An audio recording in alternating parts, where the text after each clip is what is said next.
इंदौर में सोमवार को आई तेज आंधी और हवाओं ने शहर की हरियाली को काफी नुकसान पहुंचाया है। शहर भर में 125 से अधिक पेड़ और उनकी बड़ी शाखाएं गिर गई, जिससे कई स्थानों पर यातायात भी प्रभावित हुआ। सहजी, पलासिया, विजयनगर, रेडिशन चौराहा, माणिकबाग, कलेक्ट्रेट, अन्नपूर्णा रोड, सुदामा नगर समेत कई इलाकों में पेड़ जड़ सहित उखड़ गए। शिकायतें मिलते ही नगर निगम के उद्यान, जानकारी और जोनल अमले ने संयुक्त रूप से मोर्चा संभाला। निगम टीमों ने रात भर अभियान चलाकर प्रमुख मार्गों को साफ कर दिया।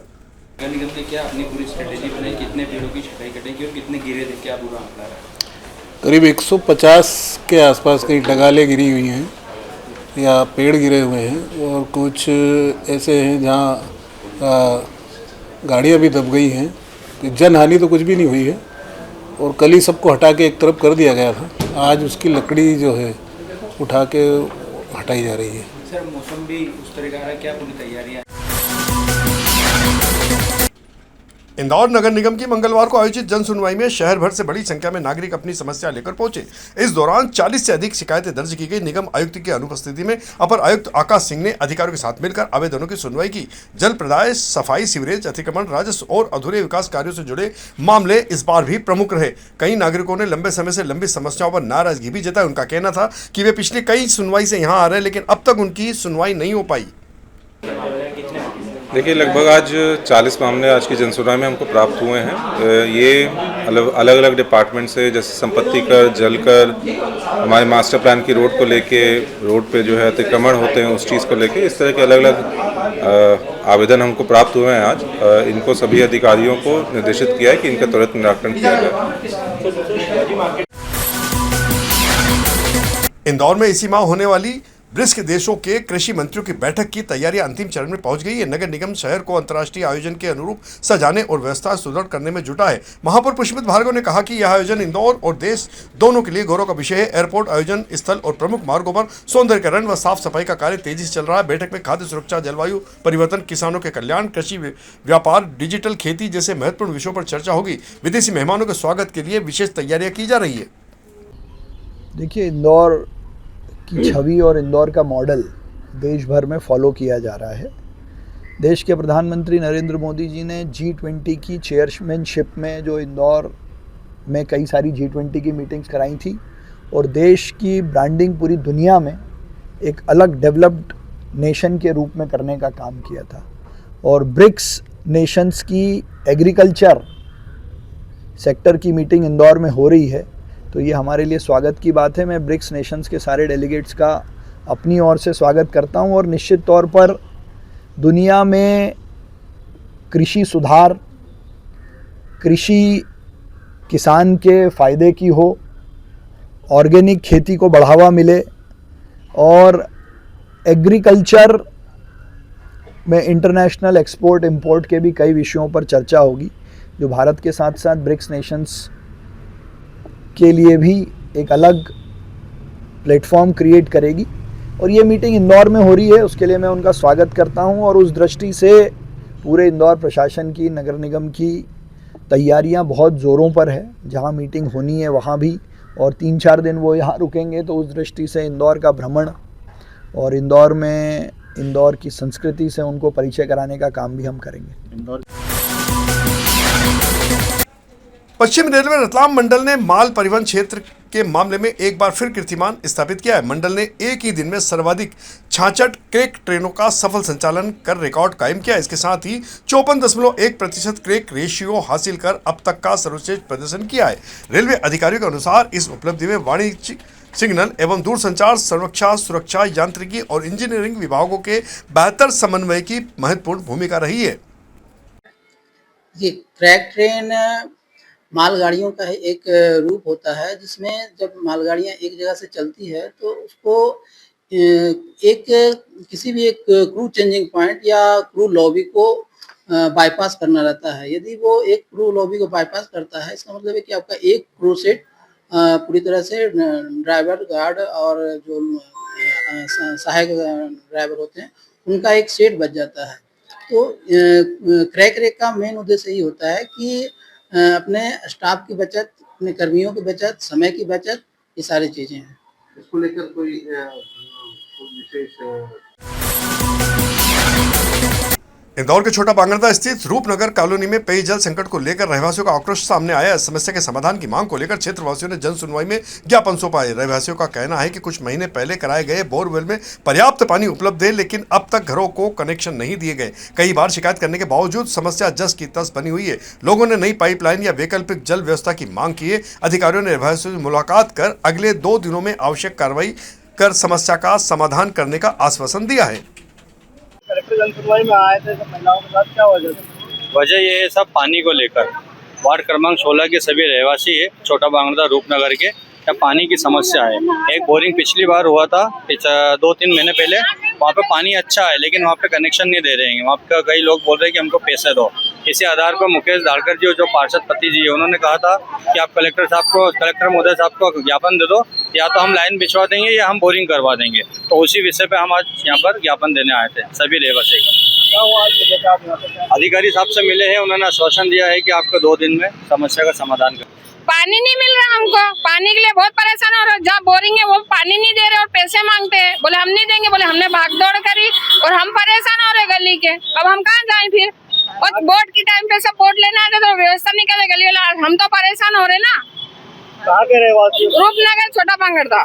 कौन है पार्षद वहाँ पे? सोनाली मोदे, मुकेश दागड़, वार्ड क्रमांक 16, वार्ड नंबर 16। इंदौर में बाबा भूतनाथ मंदिर तक पहुंचने वाले मार्ग को लेकर विवाद फिर गहरा गया है। रास्ता खुलवाने की मांग को लेकर लंबे समय से संघर्ष कर रहे सामाजिक कार्यकर्ता अब आमरण अनशन पर बैठ गए हैं। आंदोलनकारियों का आरोप है कि पिछले 1 वर्ष से वे प्रशासन के समक्ष लगातार आवेदन और शिकायतें कर रहे हैं, लेकिन फिर भी प्रशासन दबाव और प्रभाव में आरोपी पक्ष के खिलाफ कोई कार्रवाई करने को तैयार नहीं है। अब तक कोई समाधान नहीं निकला है। साथ ही कलेक्टर से मुलाकात के दौरान आश्वासन भी मिला, फिर भी कार्रवाई नहीं हुई। इधर कलेक्टर शिवम वर्मा ने कहा कि जमीन के पुराने रिकॉर्ड निकलवाकर पूरे मामले की जांच कराई जाएगी। हालांकि कलेक्टर यह जांच कब शुरू करवाएंगे, इस मामले में उन्होंने स्पष्ट तौर पर अब तक कुछ नहीं कहा है। यह मामला धार्मिक स्थल से जुड़ा हुआ है, इसीलिए इस पर गौर किया जाना बेहद आवश्यक है।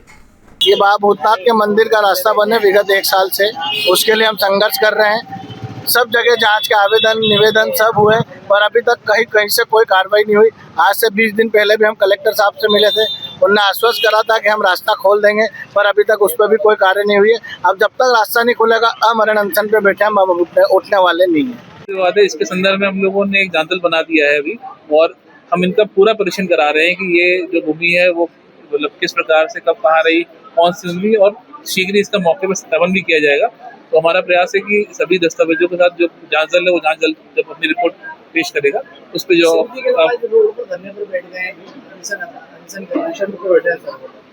नहीं, अब इस पर लेकिन जो भाई ये गंभीर विषय है और इसकी जो जांच होगी, जांच के बाद ही इस पर आगामी कार्रवाई की जा सकेगी। मंगलवार को आयोजित अपने साप्ताहिक सम्मान समारोह कार्यक्रम में इंदौर पुलिस कमिश्नर संतोष कुमार सिंह ने उत्कृष्ट कार्य करने वाले 29 पुलिस अधिकारी कर्मचारियों को इस बार भी सम्मानित किया है। कार्यक्रम में प्रशस्ति पत्र और नगद पुरस्कार देकर पुलिस कर्मियों का उत्साहवर्धन किया गया। Aerodrome, Khajrana, MG road, Chhatripura और अपराध शाखा के अधिकारियों को अपराधियों की गिरफ्तारी, कानून व्यवस्था बनाए रखने और संगठित गिरोहों पर कड़ी कार्रवाई के लिए सम्मानित किया गया। यातायात प्रबंधन में बेहतर कार्य करने वाले पुलिस कर्मियों के साथ ड्रोन यूनिट की टीम को भी पुरस्कृत किया गया। इस अवसर पर अतिरिक्त पुलिस आयुक्त आर.के. सिंह, अमरेंद्र सिंह सहित अन्य अधिकारी मौजूद थे। मंगलवार को आयोजित इंदौर पुलिस कमिश्नर की जनसुनवाई में इस बार 84 आवेदन प्राप्त हुए। पुलिस कमिश्नर संतोष कुमार सिंह ने नागरिकों की समस्याएं सुनकर संबंधित अधिकारियों को त्वरित और प्रभावी कार्रवाई के निर्देश दिए। जनसुनवाई में पारिवारिक विवाद, जमीन और मकान संबंधी धोखाधड़ी, वित्तीय फ्रॉड, महिला अपराध तथा सुनवाई नहीं होने जैसी शिकायतें प्रमुख रही है। कुछ नागरिकों का कहना है कि पिछली कई सुनवाई से यहां आ रहे हैं, लेकिन उनकी सुनवाई पर अब तक गौर नहीं किया गया। संबंधित अधिकारी ना तो सुनवाई कर रहे हैं, ना ही थाना स्तर पर उनकी सुनवाई हो रही है। मामलों में अधिकारियों ने मौके पर भी कार्रवाई शुरू कर दी है। अतिरिक्त पुलिस आयुक्त मयंक अवस्थी सहित सभी जोन के वरिष्ठ अधिकारी इस दौरान मौजूद थे। पुलिस कमिश्नर ने नागरिकों को भरोसा दिलाया है कि हर शिकायत का संवेदनशीलता और निष्पक्षता के साथ सुनिश्चित रूप से समाधान किया जाएगा। सिंहस्थ 2028 की तैयारियों को लेकर इंदौर पुलिस को विशेष प्रशिक्षण दिया जा रहा है। इसके लिए शिविर का आयोजन किया गया। शिविर का शुभारंभ पुलिस कमिश्नर संतोष कुमार सिंह ने किया। डीआरपी लाइन में शुरू हुए इस अभियान के तहत सभी पुलिस अधिकारियों और कर्मचारियों को चरणबद्ध तरीके से प्रशिक्षित किया जाएगा। प्रशिक्षण कार्यक्रम जून से दिसंबर 2026 तक चलेगा। इसमें भीड़ नियंत्रण, यातायात प्रबंधन, आपदा प्रबंधन, महिला एवं बाल सुरक्षा, साइबर अपराध, संचार व्यवस्था और श्रद्धालु की सुरक्षा जैसे विषय शामिल है। अधिकारियों का कहना है कि प्रशिक्षण से पुलिस बल सिंहस्थ के दौरान करोड़ों श्रद्धालुओं की सुरक्षा व्यवस्थाओं के प्रभावी संचालन के लिए बेहतर रूप से तैयार हो जाएगा। कांग्रेस शासन काल में सार्वजनिक परिवहन सेवाओं को बंद करने का कार्य किया गया था, लेकिन हमारी सरकार न सिर्फ प्रदेश में बेहतर और आधुनिक सड़कों का तेजी से निर्माण कर रही है, बल्कि जल्द ही नागरिकों को राज्य परिवहन की विशेष सुविधाओं का लाभ भी मिलने जा रहा है। यह बात मध्य प्रदेश के मुख्यमंत्री डॉक्टर मोहन यादव ने इंदौर में कही है। साथ ही उन्होंने कहा कि जन सुविधाओं के विस्तार और प्रदेश के समग्र विकास के लिए हमारी सरकार पूर्ण रूप से प्रतिबद्ध है। ये सही है कि गरीबों का परिवहन, राज्य परिवहन बड़ा महत्वपूर्ण रोल अदा करता है और ऐसे में ये परिवहन के बंद करने की शुरुआत भी कांग्रेस शासनकाल में हुई थी और उसकी दरकार है। जब आज सड़कें अच्छी बन गई और गांव के अंदर बिजली, पानी, सड़क सारी प्रबंधन हो गए, तो आवागमन के साधनों के लिए बसों का इंतजाम करना ये हम सबकी जवाबदारी है। हमारी सरकार के गठन के समय हमने मुख्यमंत्री सुगम परिवहन सेवा की जो घोषणा की थी, अब धीरे धीरे करके हम उसकी तरफ बढ़ रहे हैं और इस साल का रक्षाबंधन बहनें अपनी बसों से जाएगी, ये प्रयास कर रहे हैं। ये परिवहन मध्य में होने के कारण से मध्य प्रदेश में भौगोलिक दूरी यहाँ बहुत ज़्यादा है और इसके अभाव में खासकर हमारे ट्राइबल के बेल्ट में जो लोडिंग वाहन रहते हैं उससे परिवहन करना पड़ता है। उस सब का निराकरण सुगम परिवहन सेवा है। हम उम्मीद करेंगे इस सेवा के माध्यम से राज्य के अंतर्वर्ती क्षेत्रों में भी और बाकी राज्यों के साथ भी इसका संबंध जोड़ते हुए परिवहन का एक बहुत अच्छा तंत्र सड़क परिवहन में यात्री परिवहन सेवा के रूप में आएगा। इंदौर के ग्राम बाग में शासकीय भूमि पर किए गए अतिक्रमण के खिलाफ प्रशासन ने बड़ी कार्रवाई की है। मल्हारगंज एसडीएम निधि वर्मा के नेतृत्व में राजस्व पुलिस और नगर निगम की संयुक्त टीम ने कार्रवाई की है। सर्वे क्रमांक 182 और 187/1 की भूमि जो जनपद पंचायत, फायर स्टेशन और पुलिस विभाग को आवंटित है, इस पर अतिक्रमण कर रखा था। अभियान के दौरान करीब 35 अवैध दुकानें और अन्य निर्माण को हटाकर शासकीय भूमि को मुक्त करा लिया गया है। इंदौर कलेक्टर कार्यालय में आयोजित साप्ताहिक जनसुनवाई में इस बार भी काफी भीड़ रही। कलेक्टर शिवम वर्मा ने आवास, आर्थिक सहायता, चिकित्सा, रोजगार, संपत्ति और पारिवारिक विवादों से जुड़े मामलों को गंभीरता से सुना। एक आवेदक अमित रावत को पात्रता अनुसार आवास योजना का लाभ दिलाने के भी निर्देश दिए गए, जबकि रानी जाट और ममता यादव नाम की 2 महिलाओं को आर्थिक सहायता संबंधी प्रकरणों में तत्काल कार्रवाई के निर्देश जारी किए गए। जन सुनवाई में बड़ी संख्या में आवेदन प्राप्त हुए। कलेक्टर ने संबंधित अधिकारियों को समयबद्ध निराकरण करने के सुनिश्चित करने के साथ ही अन्य दिशा निर्देश जारी किए हैं। इंदौर के लसुड़िया क्षेत्र स्थित पुलिस लाइन के कई सरकारी आवास इन दिनों बेहद जर्जर हालत में पहुंच गए हैं। शहर की सुरक्षा में दिन रात तैनात रहने वाले पुलिसकर्मी और उनके परिवार इन खस्ता हाल भवनों में रहने को मजबूर हैं। आवासों की दीवारों में दरारें पड़ चुकी है, छतों पर प्लास्टर उखड़ चुका है और कई जगह सरिये बाहर निकल आए। पुलिस कर्मियों का कहना है कि कई बार शिकायत के बावजूद मरम्मत नहीं कराई गई। बरसात के मौसम में भवनों के कमजोर हिस्सों के कारण हादसों की आशंकाएं भी बढ़ गई है। पुलिस कर्मियों ने जल्द मरम्मत या नए आवास उपलब्ध कराने की मांग की है। इंदौर के थाना हीरानगर एवं बाणगंगा थाना क्षेत्र के आउटर एरिया में पुलिस ने बीती रात विशेष चेकिंग अभियान चलाया। पुलिस टीम ने MR10 super corridor, Ujjain road स्थित 25 से अधिक ढाबों की आकस्मिक जांच की। कार्रवाई के दौरान करीब 14 ढाबों पर अवैध रूप से शराब पिलाते हुए भी पाए जाने पर उनके खिलाफ आबकारी अधिनियम के तहत प्रकरण दर्ज किए गए। वहीं कर्मचारियों की जानकारी थाने में दर्ज नहीं कराने वाले ढाबा संचालकों पर भी कार्रवाई की गई। सभी ढाबा संचालकों को सख्त हिदायत दी गई है कि वे अपने यहां कार्य करने वाले सभी कर्मचारियों की जानकारी थाने पर अवश्य रूप से देवें। इंदौर में एयरपोर्ट से बंगाली चौराहा तक प्रस्तावित भूमिगत मेट्रो परियोजना की जांच के दौरान कई महत्वपूर्ण बिंदु सामने आए। जांच समिति ने ADM Nidhi Verma, tehsildar Lokesh Ahuja, metro engineering team और याचिकाकर्ता किशोर कोडवानी की मौजूदगी में स्थल निरीक्षण किया। जांच में परियोजनाओं में बदलाव के बाद आवश्यक नोटिफिकेशन और अधिग्रहण संबंधी सार्वजनिक सूचना जारी नहीं होने की बात भी सामने आई है। वहीं राजवाड़ा, कृष्णपुरा छतरी और बोलिया छतरी जैसे हेरिटेज स्थलों से निर्धारित दूरी को लेकर भी आपत्ति दर्ज की गई है।